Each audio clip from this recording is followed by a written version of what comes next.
satu nabi yang menjadi nabi misterius. Siapa dia? Dialah Nabi Allah Khadir atau Khidir alaihi salatu wassalam.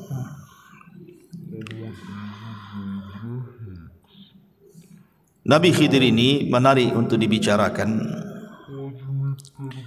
sebab menjadi polemik para ulama. Apakah dia masih hidup sampai sekarang ataukah dia sudah mati? Bahkan ada cerita-cerita di masyarakat bahwa mereka pernah melihat Khidir katanya. Artinya bahwa ini harus didudukkan secara pandangan syar'i. Apakah memang dia masih hidup? Siapa Nabi Khidir ini? Bagaimana kisah perjalanannya? Dan diutus kemana beliau? Kemudian akhir hayatnya seperti apa? Kita akan bahas 1 jam ke depan tentang kisah Nabi Allah Khidir alaihi salatu wassalam. Ma'asyiral muslimin yang dimuliakan Allah subhanahu wa ta'ala, kita mulai dari nasabnya dulu. Ada yang mengatakan bahwa Khidir alaihi salatu wassalam adalah ibnu Nabi Adam alaihi salam min sulbihi. Dia adalah putra langsung daripada Adam. Ada yang mengatakan dia adalah ibnu Qabil min Adam. Dia putra daripada Qabil dan Qabil putra Adam. Ada yang mengatakan dia adalah sibtun Nabi Harun.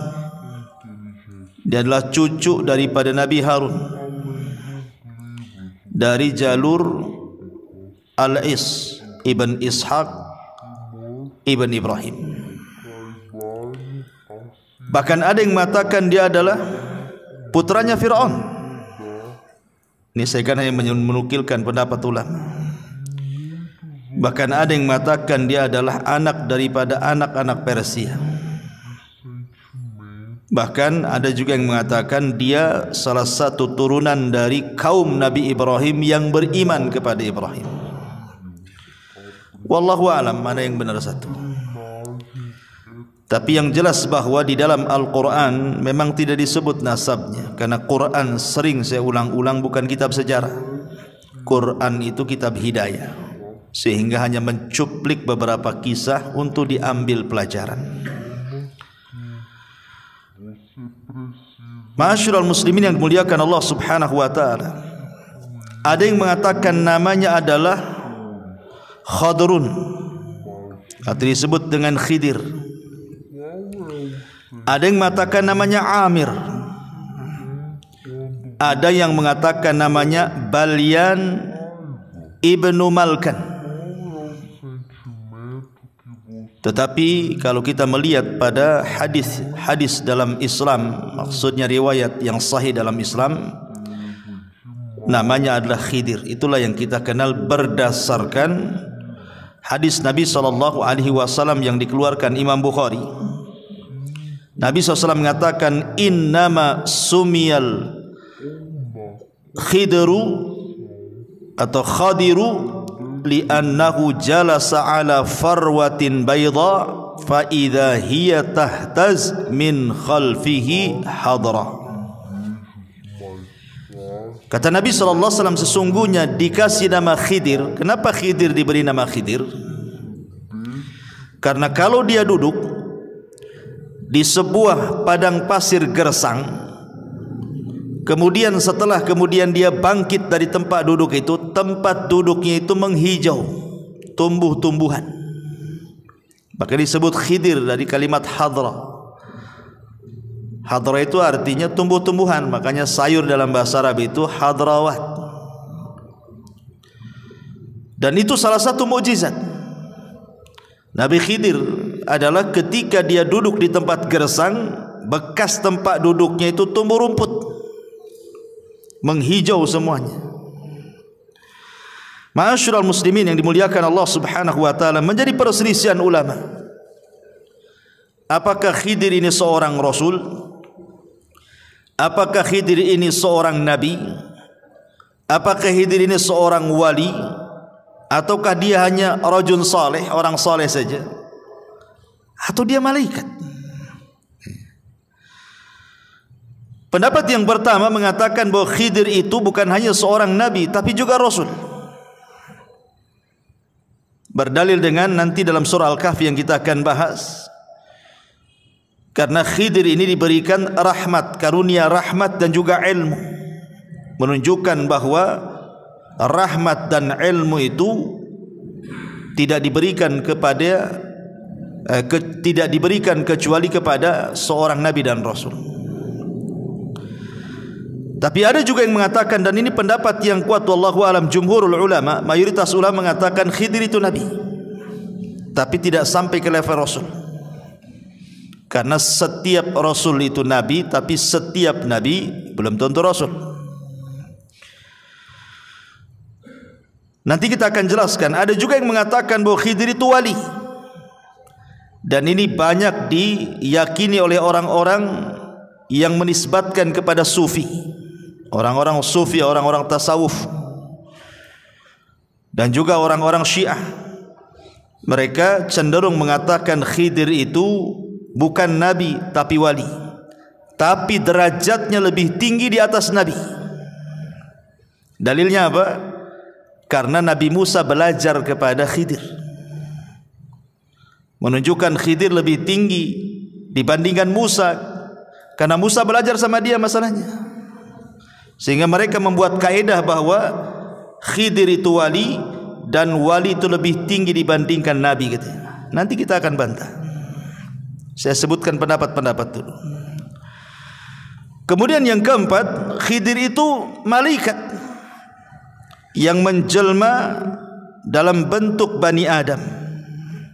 Dan juga ada yang mengatakan dia hanya orang biasa tapi soleh.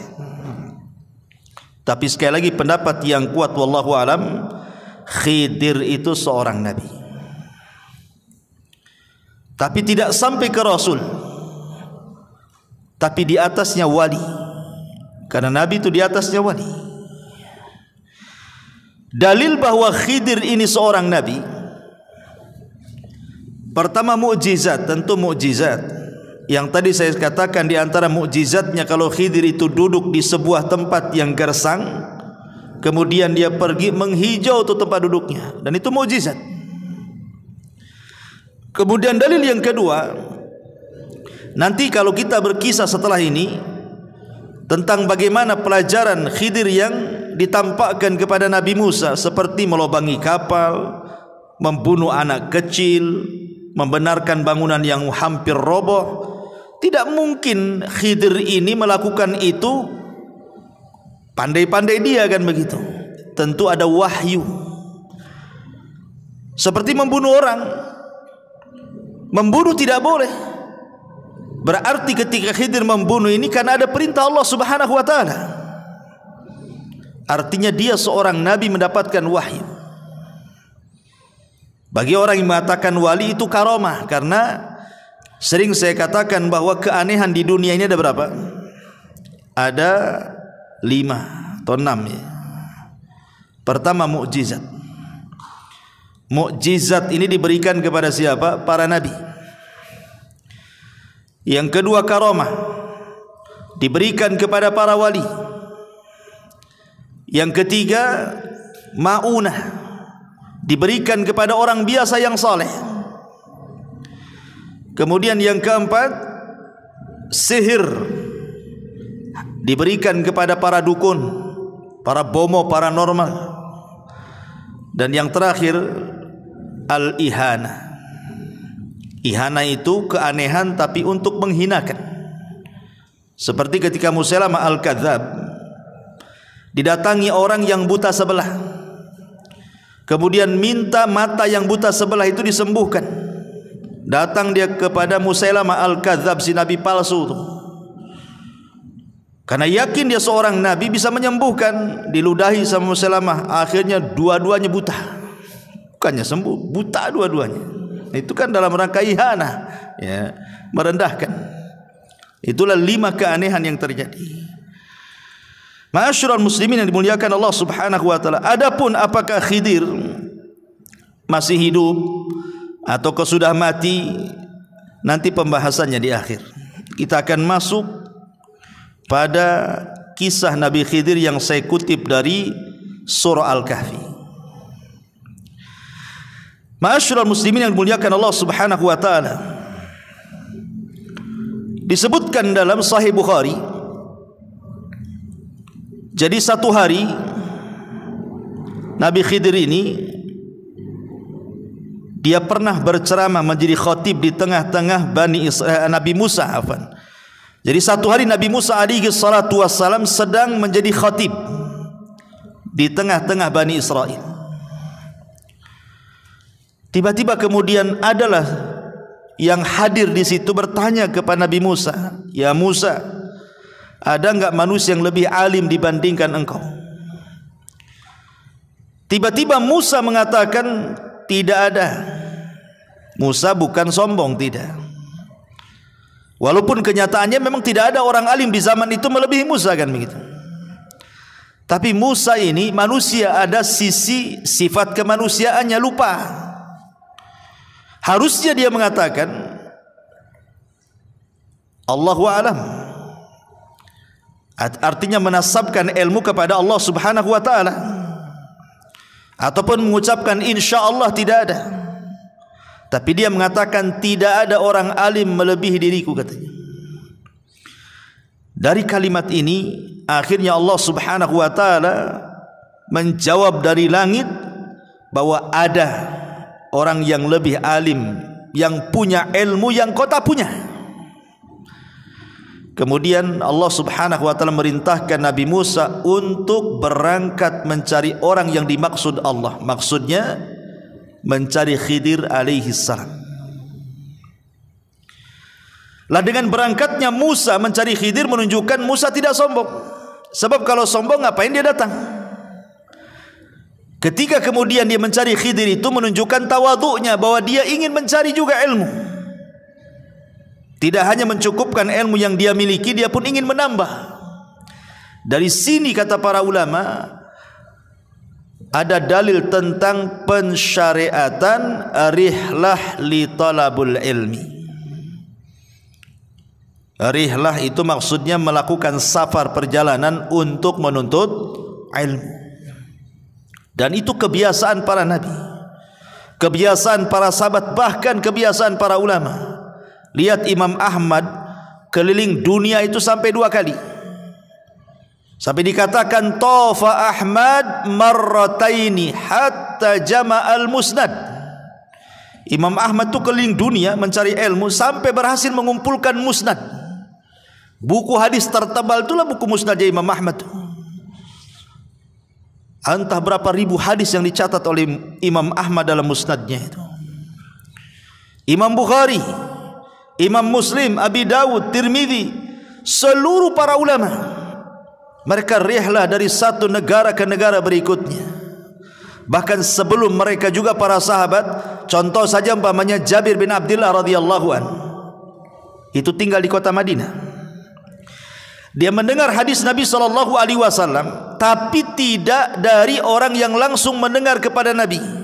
Orang yang mendengar langsung kepada Nabi itu ada di Syam orangnya, namanya Abdullah ibn Unais. Dia ingin memastikan apakah betul Abdullah ibn Unais itu mendengar hadis yang ia dengar dari penduduk Madinah. Berangkat dia, perjalanan 1 bulan, pulang pergi 1 bulan, 2 bulan lah pulang pergi jadinya, hanya untuk memastikan 1 hadis saja itu. Artinya bahwa rihlah para ulama itu luar biasa. Mereka harus mengeluarkan biaya, waktu, tenaga. Kita ini muhajirin itu kalau di Batam ini gak terlalu jauh, tapi sedikit yang datang kemari. Ya, nggak tahu kalau setelah ngaji diajak makan, tak tahu ya. Tapi yang jelas bahwa menunjukkan himmah thalabul ilmi di zaman sekarang ini kurang sekali. Entah kenapa, apa sibuk dengan dunia, sibuk dengan handphone, wallahu alam. Tapi yang jelas bahwa himmah, semangat thalabul ilmi di zaman dulu itu luar biasa, karena ilmu dan para penuntutnya dihargai. Tapi zaman sekarang sudah ilmu tidak dihargai, para penuntutnya tidak dihargai, ustadznya pun tidak dihargai. Makanya itu menjadi malas untuk belajar. Taib. Kemudian setelah itu Musa alaihi salatu wassalam mengajak pembantunya namanya Yusha ibn Nun. Dan begitu para nabi selalu bawa pembantu. Ketika Nabi SAW berdakwah ke Taif, siapa yang dibawa? Zaid ibn Harith, untuk membantu Nabi dalam berdakwah. Sebagaimana Rasul mengambil Zaid ibn Harith, maka Musa mengambil Yusha ibn Nun yang kelak akan menjadi penerusnya. Setelah Musa meninggal, Harun meninggal, Yusha inilah yang akan memimpin Bani Israel untuk mengambil alih Baitul Maqdis. Bahkan Musa juga tidak berhasil, karena dia keburu meninggal di Ardut Tih, di bumi Tih, karena pembangkangan Bani Israel. Padahal nama Yusha dalam Al-Quran kan tidak disebut namanya kan. Allah membahasakan dengan kalimat fatah, pemuda. Namanya siapa pemuda ini? Baru dijelaskan oleh ahli tafsir bahwa yang dimaksud pemuda dalam surah Al-Kahfi itu maksudnya Yusha ibn Nun.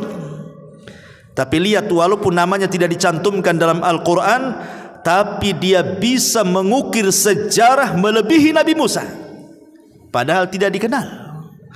Menunjukkan bahwa mengukir sebuah jasa untuk kebaikan orang itu tidak mesti harus dikenal manusia.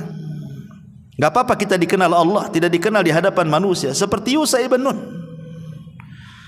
Ma'asyiral muslimin yang dimuliakan Allah Azza wa Jalla, berangkatlah kemudian dua manusia mulia ini, Musa dan juga Yusha ibn Nun, dalam rangka mencari ilmu untuk mencari keberadaan Khidir alaihi salam. Kita mulai kisahnya. Dimulai daripada surah Al-Kahfi ayat 61 dan seterusnya. Allah Subhanahu wa taala mengatakan, "Wa idz qala Musa li fatahu la abrah hatta ablugha majma'al bahraini aw amdiya hukubah." Dan ingatlah ketika Musa berkata kepada Yusha ibn Nun pembantunya, "Aku tidak akan berhenti berjalan untuk mencari ilmu sebelum sampai ke tempat pertemuan dua air lautan, atau aku akan berjalan terus sampai bertahun-tahun, entah berapa lamanya." Karena ada yang mengatakan ahli tafsir itu Musa itu mencari Khidir sampai 80 tahun. Ada yang mengatakan seperti itu, wallahu a'lam. Ya. Sekarang pertanyaannya, mencari alamat yang tidak jelas itu kan perkara yang sulit, ikhwan. Pokoknya kalau engkau ingin mendapatkan Khidir, cari pertemuan air lautan. Tandanya kalau ikan yang kau bawa itu tiba-tiba hidup di tengah jalan, kemudian ikan itu loncat dari tempat yang kau bawa itu, di tempat loncat ikan itulah kau akan dapatkan Khidir itu. Cemana cari alamat kayak gini nih? Kan sulit cari alamat kayak gini. Ulama kemudian berusaha mencari tahu pertemuan dua air lautan itu ada di mana. Ya. Ada yang mengatakan bahwa pertemuan dua air lautan itu berada di sebuah tempat di dekat Jabal Tariq namanya. Jabal Tariq ini satu gunung merujuk pada seorang jenderal muslim dulu namanya Tariq bin Ziyad yang pernah menaklukkan Spanyol pada tahun 711 Masehi. Dialah yang menghubungkan antara dua lautan tuh. Maksudnya Laut Mediterania dan Samudra Atlantik, serta memisahkan Maroko dan Spanyol. Itu sejarahnya kan begitu. Disinilah letak dua air lautan itu. Tapi ada juga yang mengatakan, ahli tafsir mengatakan bahwa yang dimaksud pertemuan dua air lautan itu, ada yang mengatakan maksudnya dia adalah laut Persia dan laut Romawi. Ada juga yang mengatakan ya sekitar Mesir lah. Tapi memang kebanyakan para ulama mengatakan bahwa yang dimaksud pertemuan dua lautan itu artinya satu tempat namanya Tonjah. Di sebuah tempat namanya Tonjah, satu kota di Maroko yang berbatasan langsung dengan Spanyol. Wallahu alam, ini yang banyak dikuatkan oleh ahli tafsir. Ma'asyiral muslimin yang dimuliakan Allah Azza wa Jalla, dan itu juga disebutkan oleh Al-Imam Al-Baghawi rahimahullahu taala. Intinya bahwa ketika Nabi Musa alaihi salatu wasallam berjalan dengan Yusa itu, pokoknya Nabi Musa mengatakan kepada Nabi Yusa, pokoknya kita berjalan terus sampai menemukan dua pertemuan air lautan. Kalau kita tidak ketemu nih, terus sampai dapat, katanya. Lihat bagaimana himmah thalabul ilminya Nabi Musa itu mencontohkan kepada kita, tidak akan berhenti walaupun sampai kapan, katanya. Kenapa?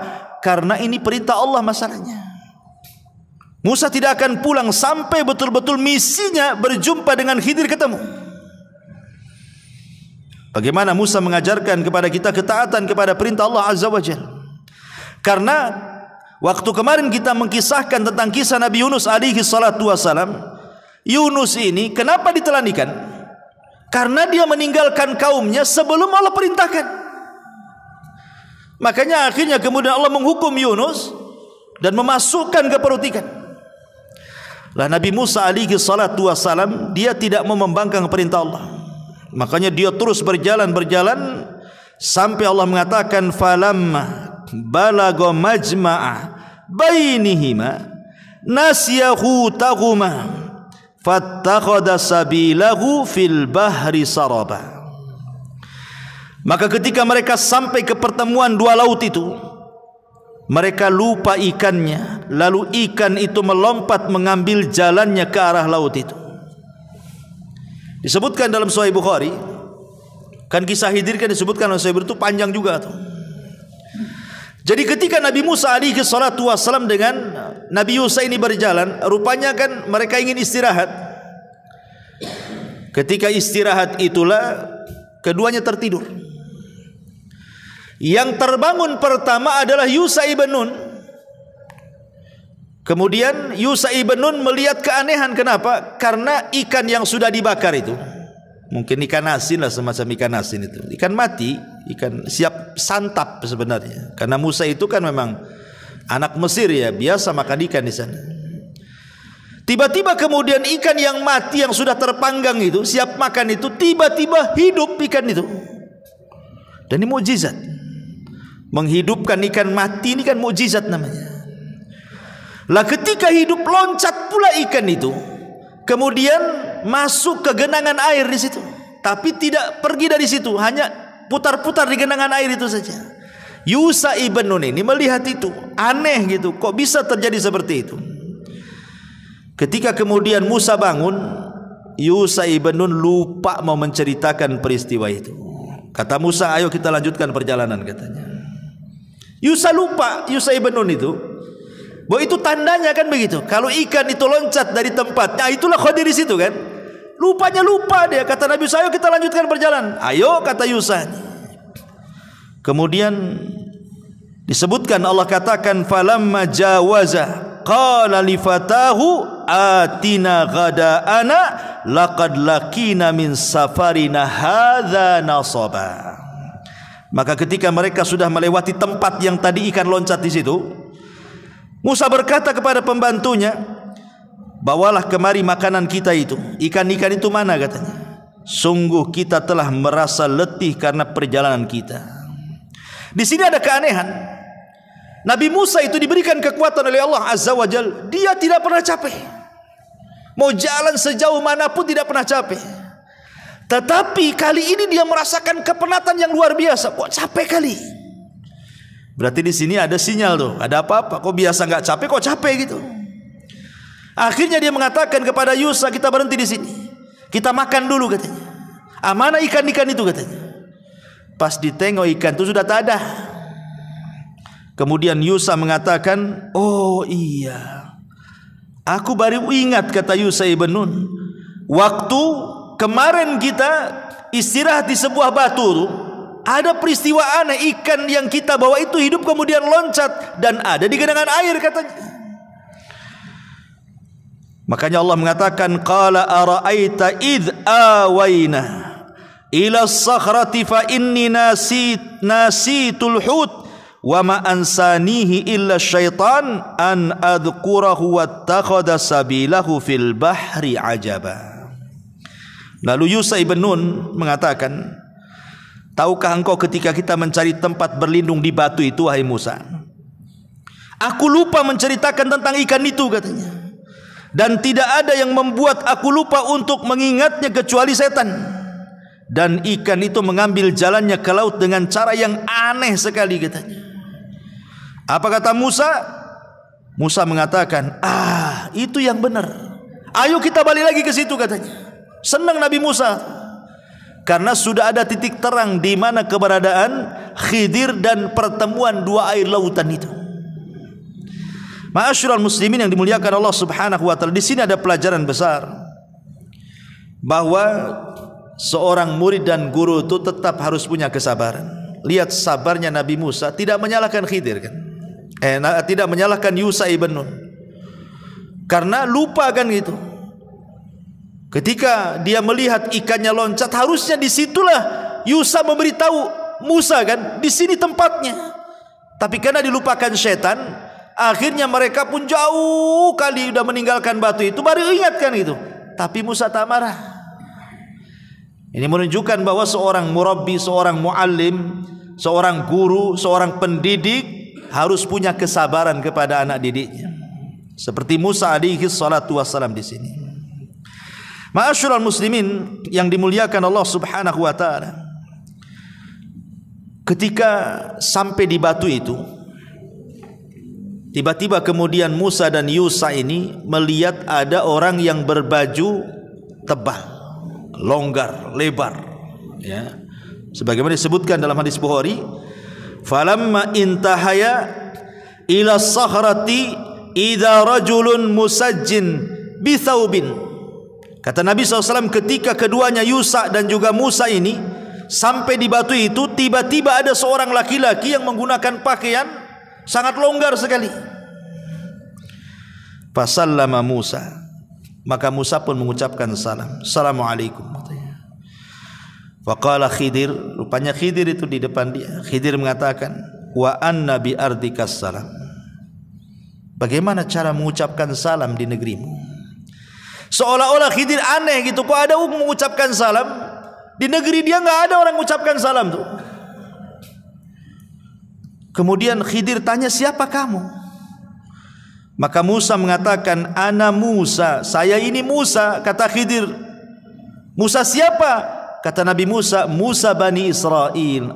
Baru ngeh dia. Oh, kamu Musa Bani Israel. Dari sini menunjukkan apa? Khidir itu tidak tahu yang gaib. Sebagaimana prasangka sebagian orang terhadap Khidir itu, bahwa Khidir itu manusia yang punya ilmu laduni, mampu menerawang, mampu melihat hal-hal gaib. Menebak Nabi Musa aja tak bisa. Siapa kamu? Kalau dia memang tahu yang gaib kan sudah tahu, oh kamu Musa Bani Israel. Kenapa mesti tanya dulu? Ya. Dari sini menunjukkan bahwa Khidir itu juga sama dengan yang lainnya, tidak tahu yang gaib kecuali yang Allah beritahukan saja. Karena kegaiban itu hanya milik Allah Subhanahu wa taala. Lah dari sini setelah kemudian Musa betul-betul berjumpa dengan Khidir, maka Musa mengatakan, Allah katakan, qala lahu Musa, hal attabi'uka ala an tu'allimani mimma ullimta rusyda. Musa berkata, bolehkah aku mengikutimu agar engkau mengajarkan kepadaku ilmu yang benar yang telah diajarkan kepadamu untuk menjadi petunjuk bagiku, katanya. Di sini ada pelajaran adab. Seorang pelajar, seorang thalabatul ilmi, Kalau hendak meminta ilmu kepada seorang guru, ya harus beradab. Lihat Nabi Musa aja beradab. Padahal secara kedudukan Musa itu jauh di atas Khidir. Bagaimana tidak jauh di atas Khidir? Dia bukan hanya seorang nabi, dia bukan hanya seorang rasul, dia adalah kalimur rahman, dia adalah ulul azmi minar rusul, dan dialah nabi yang paling masyhur dari seluruh nabi-nabi Bani Israel. Dan turun Taurat padanya. Khidir tidak ada kitab turun kepada dia. Tapi karena Musa berhajat ingin mengambil ilmu Khidir, maka dia beradab, meminta dengan sangat lembutnya dan mengatakan, bolehkah aku mengikutimu agar engkau mengajarkan kepadaku ilmu yang benar yang telah Allah ajarkan kepadamu supaya menjadi petunjuk bagiku, katanya. Subhanallah. Bagaimana Musa beradab. Dari sini kata para ulama, la yambulu ar-rajulu, la yambulu ar-rajulu, orang itu belum dikatakan cerdas kecuali dia bisa mengambil ilmu ala man fauqahu wa ala man dunahu wa ala man siwahu, kecuali dia bisa mengambil ilmu dari orang yang di atas dia, dari orang yang di bawah dia, atau dari orang yang setara dengan dia. Itu baru cerdas orang itu.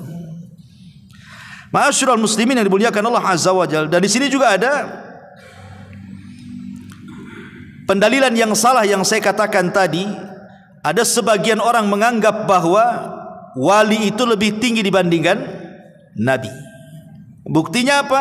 Khidir menjadi gurunya Nabi Musa. Berarti wali itu lebih tinggi dibandingkan para nabi. Kita katakan nabi lebih tinggi dibandingkan wali. Nabi itu lebih tinggi dibandingkan wali. Dari mana kita tahu? Karena Nabi Musa alaihi salatu wassalam, dia mengatakan dalam hadis itu, ya Musa, ketika dalam perjalanan Nabi Musa alaihi salatu wassalam dengan Khidir, salah satu diskusinya adalah, ya Musa, inni ala ilmin min ilmillah allimnihi la ta'lamhu anta wa anta ala ilmin allamakahu la a'lamuhu, kata Khidir. Musa, aku punya ilmu yang kau tak punya, tapi kau juga punya ilmu yang aku tidak punya. Ya. Ini bantahan bahwa orang-orang yang menganggap bahwa Khidir itu lebih tinggi dibandingkan Musa, maknanya Khidir itu wali, Musa itu nabi. Kok nabi belajar sama wali, berarti wali lebih tinggi dibandingkan nabi. Kita katakan di sini ada dialog. Khidir sendiri yang ngomong kepada Nabi Musa, "Hei Musa, aku punya ilmu yang kau tak punya, tapi aku juga tak punya ilmu yang kau punya." Artinya masing-masing punya ilmu di sini. Kecuali kalau memang Musa tidak punya ilmu kecuali Khidir yang punya, itulah. Ini kan masing-masing punya ilmu. Dan kita tidak ragu lagi bahwa ilmu yang dimiliki Nabi Musa jauh lebih banyak dibandingkan ilmu yang diberikan kepada Khidir. Karena dia seorang nabi, ulul azmi, lebih mulia dibandingkan Khidir alaihi salam. Tetapi Khidir memberikan syarat dan mengatakan, qala innaka lan tastati'a ma'iya sabra. Sungguh engkau tidak akan sabar kalau belajar sama saya, katanya. Tidak usahlah, kau enggak akan sabar. Ya. Apa kata Nabi Musa? Wa kaifa tasbir ala ma lam tuhit bihi khubra. Bagaimana engkau bisa mengatakan seperti itu? Kan belum dicoba. Aku belum belajar kok kamu sudah mengatakan seperti itu, katanya. Kemudian Nabi Musa meyakinkan kepada Khidir dan mengatakan, satajiduni insyaallah sabira wala a'silaka amra. Insyaallah akan engkau dapati aku termasuk orang yang sabar dan aku tidak akan menentangmu dalam urusan apapun. Itu janjinya Nabi Musa. Saya akan sabar, apapun yang kau ajarkan saya terima. Di sini ada faedah apa? Seorang talabul ilmi harus punya kesabaran. Kalau tidak punya kesabaran tidak akan dapat ilmu itu. Makanya Yahya bin Abi Katsir mengatakan apa? Ilmu itu tidak akan didapat birahatil jismi, dengan istirahatnya badan. Antum kalau duduk tidur nggak akan dapat ilmu. Tapi antum kalau datang ke majelis taklim, mendengarkan atau beli buku, baca buku atau dengerin YouTube ustaz-ustaz yang sedang ceramah, baru dapat ilmu. Kalau kelayapan ke sana kemari, kuliner ke sana kemari, ilmu ya ilmu kuliner dia dapat lah. Tapi ilmu agama dia tak akan dapat. Kemudian fantalaqa, Khidir mengatakan, fa inittaba'tani. Ini syarat yang harus dipegang Nabi Musa. Jika engkau mengikutiku, kata Khidir, fala tas'alni an syai'in, jangan pernah menanyakan sesuatu kepadaku, hatta uhditsa laka minhu dzikra, sampai aku yang menerangkannya. Kau diam saja, kau lihat saja. Awas kalau kau bertanya, kata Khidir. Jadi ancam duluan tuh. Fantalaqa hatta idza raqiba fis safinati kharaqaha. Ini pelajaran pertama nih. Berangkatlah dua manusia mulia dan juga Yusha ibn Nun ini, bertiga berarti kan, dalam satu perahu. Dalam hadis Bukhari, ketika pemilik perahu itu melihat Khidir, rupanya kenal bahwa Khidir ini orang mulia di tengah-tengah mereka, makanya ketika naik perahu tidak usah bayar. Jadi nggak ada bayar, langsung naik saja Nabi Musa itu dengan Khidir di situ. Di tengah perjalanan, di tengah-tengah lautan itu, sambil berbincang-bincang Musa dengan Khidir, tiba-tiba melihat burung. Burung itu tiba-tiba menukik ke lautan, kemudian mengambil sebagian kecil air dengan paruhnya, kemudian naik lagi, kemudian hinggap di ujung perahu. Khidir alaihi salatu wassalam mengatakan, ya Musa, ma naqasa ilmi wa ilmuka min ilmillah illa kanaqrati hadal usfur fil bahri. Lihat Musa, tuh burung tuh yang nuki, kemudian ngambil air dengan paruhnya, kemudian terbang lagi.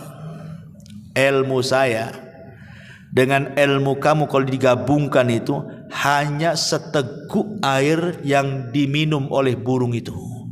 Adapun lautan ini, inilah ilmu Allah, katanya. Lihat bagaimana di sini ada pelajaran bahwa ilmu yang diberikan Allah kepada kita ini hanya satu teguk yang diteguk oleh burung saja. Itulah dengan satu teguk itulah ada yang jadi profesor, ada yang jadi dokter, ada yang jadi insinyur, ada yang jadi penemu, jadi orang cerdik, cerdas, pandai, dan begitu seterusnya. Hanya setitiklah ilmu Allah yang Allah berikan kepada kita itu. Lebihnya lautan itu ilmu Allah. Di sini ada pelajaran, jangan sombong. Satu jengkal di bawah kaki aja kita nggak tahu apa isinya. Tiba-tiba kemudian sombong pula di hadapan Allah Azza wa Jalla. Takabur dengan pengetahuannya, dengan kekayaan, dengan jabatannya. Siapa anda? Ilmu yang anda miliki itu bagian dari ilmu yang setetes yang diteguk burung itu, ya. Ma'asyiral muslimin yang dimuliakan Allah Azza wa Jalla. Kemudian ketika sampai di daratan, sudah kapal itu sudah mendarat gitu ya, sudah menepi. Tiba-tiba Nabi Khidir alaihi salatu wassalam merusak kapal itu dengan cara apa? Menyobek satu papan. Ditarik satu papan itu, ya secara otomatis tiba-tiba kapal itu tenggelam lah. Lah Musa masih di situ, Khidir masih di situ, yang punya perahu masih di situ. Apa kata Nabi Musa alaihi salatu wassalam? Qala akharaqtaha litughriqa ahlaha laqad ji'ta syai'an amra, kata Nabi Musa. Sungguh engkau telah berbuat sesuatu yang salah besar, wahai Khidir. Kenapa kau bolongi perahu ini, katanya? Apakah kau akan menenggelamkan pemiliknya? Padahal dia di sana juga. Musa tidak mengatakan apakah kau akan menenggelamkan kapalnya, tidak. Tapi apakah kau akan menenggelamkan pemiliknya? Nabi Musa mendahulukan jiwa orang tuh, bukan perahunya, tapi jiwanya. Yang kedua, Nabi Musa berpikir, ini orang nggak tahu baik budi ini. Udah dikasih tumpangan gratis, nggak bayar lagi, tiba-tiba kemudian sudah sampai dibolongi, dirusak pula kapal itu. Mana syukurnya? Seolah ngomong begitu itu Nabi Musa kepada Khidir itu. Makanya dia agak emosi kan, karena Nabi Musa ini pantang melihat sebuah kemungkaran itu. Musa lupa perjanjian di awal kan? Apa perjanjiannya? Jangan tanya. Jangan tanya. Ya. Kalau kau tanya, jangan belajar. Itu kan perjanjiannya. Tapi spontanitas karena melihat kemungkaran lupa diri dia. Akhirnya dia mengatakan, ini apa-apaan ini katanya. Makanya kemudian Khidir mengatakan, alam akul innaka lan tastati'a ma'iya sabra. Kata Khidir, bukankah sudah kukatakan engkau tidak akan sabar kalau belajar kepada aku katanya. Buktinya nih baru satu pelajaran udah sibuk kau katanya. Akhirnya Musa berjanji dan mengatakan, qala la tu'akhidni bima nasid wa la turhikuni min amri usra. Kata Nabi Musa, janganlah engkau menghukum aku karena kelupaanku, dan jangan pula engkau membebani aku dengan sesuatu yang sulit dalam urusanku. Janganlah ngajari yang aneh-aneh katanya. Tapi memang lupa saya tadi. Kalau saya ingat mungkin saya nggak akan ngomong katanya. Kemudian Khidir masih maafkan. Fantalaqa hatta idza laqiya ghulaman faqatalahu. Ketika kemudian mereka sudah ke daratan, berjalan sebentar, nampaklah anak-anak sedang main. Rupanya ada anak yang paling ganteng, yang paling baik. Pokoknya yang paling ganteng dari semua anak-anak kecil itu. Khidir datang ke tempat itu, diambil pula anak itu. Kemudian diambilkan batu. Kemudian batu itu dalam riwayat Bukhari dibenturkan ke kepalanya. Tidak cukup sampai itu, dipisahkan kepala sama badannya. Oh, ini ngeri kali pelajarannya nih. Ini belajar apa ini? Nyomot anak-anak, kemudian ngambil batu dibentur kepalanya, nggak sampai situ, dilepaskan pula kepala dari badannya. Itu riwayat Bukhari itu. Sampai seperti itu pelajarannya. Ini Musa ini nggak lupa, ingat bahwa dia tidak boleh ngomong. Tapi masalahnya ini sudah masalahnya lain ini. Bukan kalau tadi lah bolongi kapal, dia lupa. Dia ingat tidak boleh banyak ngomong. Tapi masalahnya kemungkaran ini bukan kemungkaran kecil, bunuh orang. Musa marahlah. Dia mengatakan apa? Dia mengatakan kepada Khidir alaihi salam, seolah-olah mengatakan, ya Khidir, aqatalta nafsan zakiyatan bi ghairi nafsin laqad ji'ta syai'an nukra katanya. Agak keras Nabi Musa nih. Kalau tadi keras memang lupa dia kan dengan aturan belajar. Ini dia ingat dia. Tapi dia enggak sabar. Ini mana ada pelajaran bunuh-bunuh orang nih.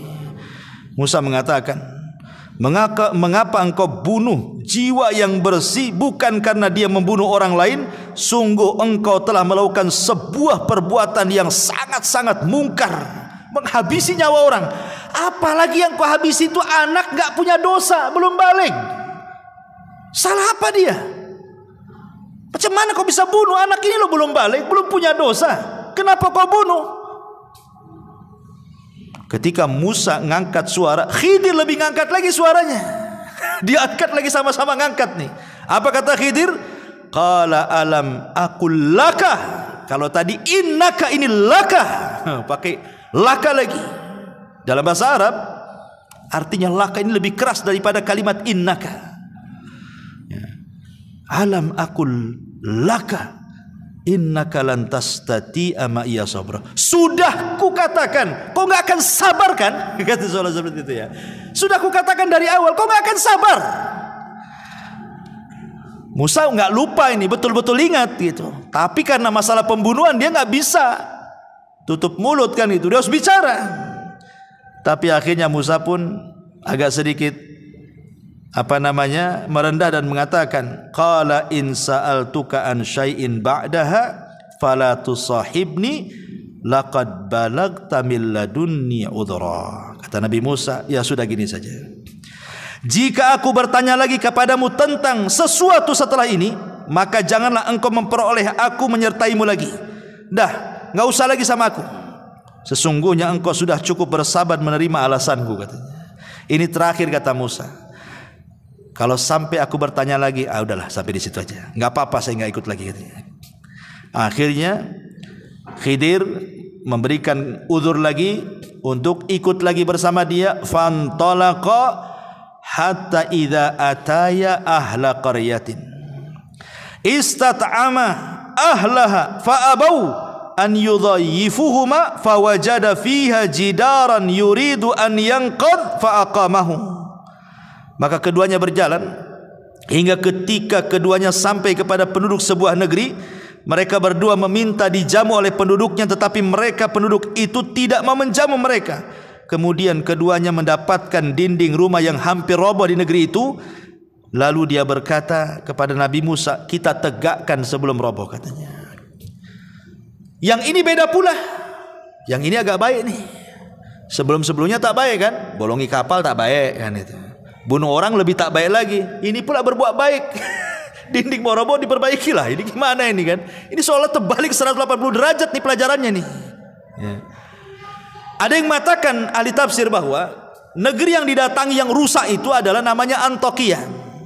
Di negeri itu namanya negeri Antokia. Negeri itu rusak serusak-rusaknya. Semuanya bakhil. Nggak ada orang baik di situ. Ketika melihat ada orang asing itu mereka nggak peduli. Padahal Khidir dan Nabi Musa ini sudah kelaparan. Tetapi ketika kemudian masuk ke negeri Antokia itu, satu orang pun tidak mau menjamu. Akhirnya kata Khidir ini, kalau gitu kita cari tempat lain. Ini penduduk ini jahat semua nih. Keluar, sebelum keluar di perbatasan kota itu adalah rumah sudah doyong mau roboh. Ya. Jadi Khidir mengatakan kepada Musa, tunggu dulu. Ini rumah mau roboh nih. Kita perbaiki rumah ini dulu. Kata Nabi Musa, ya Khidir, kenapa kita tidak mengambil rumah yang jelas-jelas ada penghuninya? Kalau kita perbaiki kan dapat upah, kita bisa makan tuh dengan upah tuh. Ini tak jelas penghuninya, kemudian kita perbaiki, dapat apa kita di sini, katanya. Nah, ini sudah pertanyaan ketiga. Ya, makanya kemudian Khidir marah dan mengatakan, hadza firaqi baini wa bainik. Inilah perpisahan antara aku dengan kamu. Sudah, ini udah ketiga kalinya masalah yang ngomong. Ya. Ma'asyiral muslimin yang dimuliakan Allah Subhanahu wa taala. Lah sebelum berpisah itulah Khidir menjelaskan kenapa dia sampai membolongi kapal. Kenapa dia sampai membunuh jiwa anak kecil yang tak bersalah.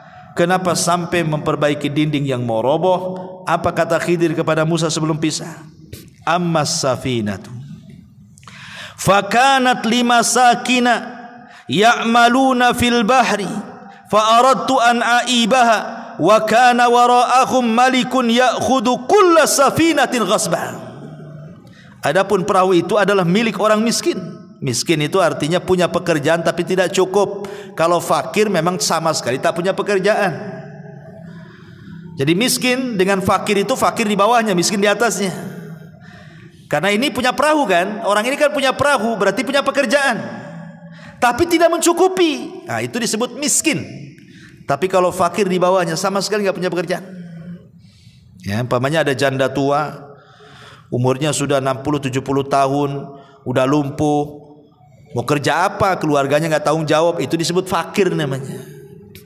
Nah, makanya orang-orang yang membantu orang-orang seperti ini, al-armalah ini, orang-orang janda-janda tua yang gak sanggup lagi bekerja, tidak ada yang bertanggung jawab, maka pahalanya sama dengan anda sholat malam setiap malam dan anda puasa sunnah setiap hari. Ya, karena orang fakir yang dibantu oleh kita. Kalau miskin di atas itu masih punya pekerjaan seperti orang ini punya perahu, ya, tapi tidak mencukupi.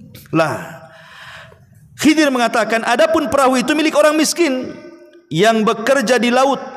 Aku bermaksud merusaknya karena di hadapan mereka ada seorang raja yang suka merampas setiap perahu yang bagus. Jadi Khidir ingin mengatakan, aku loh tidak merusak parah, hanya membeset kayu supaya dia tenggelam. Kalau seandainya dia mau pakai perahu lagi kan tinggal diangkat, diperbaiki sebentar aja udah bisa itu. Sebab kalau seandainya itu perahu itu nampak cantik, nampak bagus, nanti digosok, diambil, dicuri, dirampok sama penguasa sini. Penguasa sini jahat-jahat. Dari sini ada kaidah ikhwatu fiddin muliakan Allah Subhanahu wa taala, bahwa boleh kita melakukan kemadorotan kecil untuk mendapatkan kemaslahatan besar. Membolongi kapal ini kan kecil karena bisa diperbaiki lagi nanti. Tapi kalau tidak dibolongi, diambil lagi, kan madorotnya lebih besar tuh. Berarti maslahatnya jauh lebih besar supaya perahunya tidak diambil orang dan dia bisa bekerja lagi. Contohnya apa? Contohnya kalau antum sakit, punya gula umpamanya, diabetes. Kata dokter ini jarinya harus dipotong, diamputasi. Kalau tidak akan menjalar. Memotong jari itu tidak boleh. Karena jari ini bukan milik kita, milik Allah. Dari atas kepala sampai kaki itu milik Allah. Tidak boleh kita menyakiti badan kita sendiri. Tapi kalau seandainya kata dokter ini harus dipotong, diamputasi nih, kalau enggak nanti kemana-mana itu virusnya. Berarti kita memotong itu sebenarnya salah, tidak boleh. Tapi karena ada maslahat besar, kalau tidak dipotong mati, berarti boleh memotong jari untuk kemaslahatan yang lebih besar, hidup dia gitu maksudnya. Nah, itulah namanya kaidah melakukan madarat kecil untuk mendapatkan maslahat besar. Ya, dan ini kaidah ini ma'ruf, bisa dipakai di mana-mana. Kemudian dia mengatakan, wa ammal ghulam fakana abawahu mu'minaini fakhashina an yuhrikahuma tughyanan wa kufra. Adapun anak yang ganteng yang saya ambil, yang saya pukul dengan batu dan saya pisahkan lehernya itu, dia itu punya orang tua, orang tuanya soleh, orang tuanya baik. Aku takut kalau dia besar, anak ini jadi kufur, jadi jahat, durhaka, akhirnya mengganggu agama kedua orang tuanya. Makanya kubunuh sebelum dia besar. Ini kan tidak mungkin Khidir melakukannya kecuali karena wahyu. Tidak bisa antum main-main, anak pengenlah jadi Khidir. Tengokin anak-anak yang lagi main-main tuh. Siapa yang paling nakal, antum ambil tusuk pakai pisau. Kenapa Ustaz? Kenapa kau tusuk tuh? Nampak kecil-kecil dan nakal tuh. Nanti udah besar apa kurang ajar katanya. Ini tidak bisa kita lakukan seperti Khidir, karena kita tidak dapat wahyu. Khidir ini melakukan karena wahyu.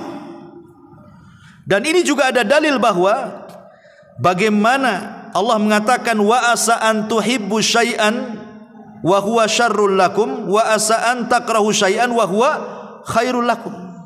Terkadang yang kita anggap baik buruk pula di sisi Allah. Terkadang apa yang kita anggap buruk baik pula di sisi Allah. Meninggalnya anak ini kan keburukan. Mana ada orang tua yang menginginkan anaknya mati? Enggak ada orang tua yang menghendaki anaknya mati kan?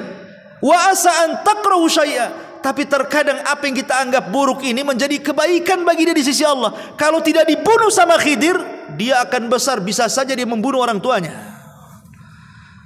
Wa asa an takrahu syai'an wa yaj'alallahu fihi khairan katsira, kata Allah. Boleh jadi sesuatu yang Anda anggap buruk itu ada kebaikan yang banyak di situ. Ya. Ma'asyiral muslimin yang dimuliakan Allah Subhanahu wa taala, wa ammal jidar, yang ketiga. Adapun kenapa tadi saya memperbaiki dinding yang rumah yang mau roboh itu. Wa ammal jidar fakana li gulamaini yatimaini fil madinati wa kana tahtahu kanzun lahuma wa kana abuhuma salihan fa arada rabbuka an yablugha ashuddahuma wa yastakhrija kanzahuma rahmatan mir rabbika wa ma fa'altuhu an amri dzalika ta'wilu ma lam tasti alaihi sabra. Kata Nabi Khidir kepada Musa, adapun dinding yang meroboh itu milik dua anak yatim. Tuh kakek buyutnya, ada yang mengatakan kakek buyut yang ke-9 atau yang keberapa, dulunya orang soleh. Kita jaga sekarang cicit cucutnya nih. Karena di balik rumah itu ada harta karun. Sempat roboh rumah ini, kita tahulah ini orang-orang Antokia ini jahat-jahat. Kita aja masuk nggak mau dikasih makan, tiba-tiba dapat harta karun. Orang bakhil itu jelas pasti akan datang mengambilnya. Makanya kita rawat hartanya supaya jadi warisan. Dari sini kata para ulama, kalau ingin baik anak-anak kita, maka baiklah kita. Kalau kita baik, orang tua baik, kita soleh, istri kita soleha, jangan khawatir tentang anak kita.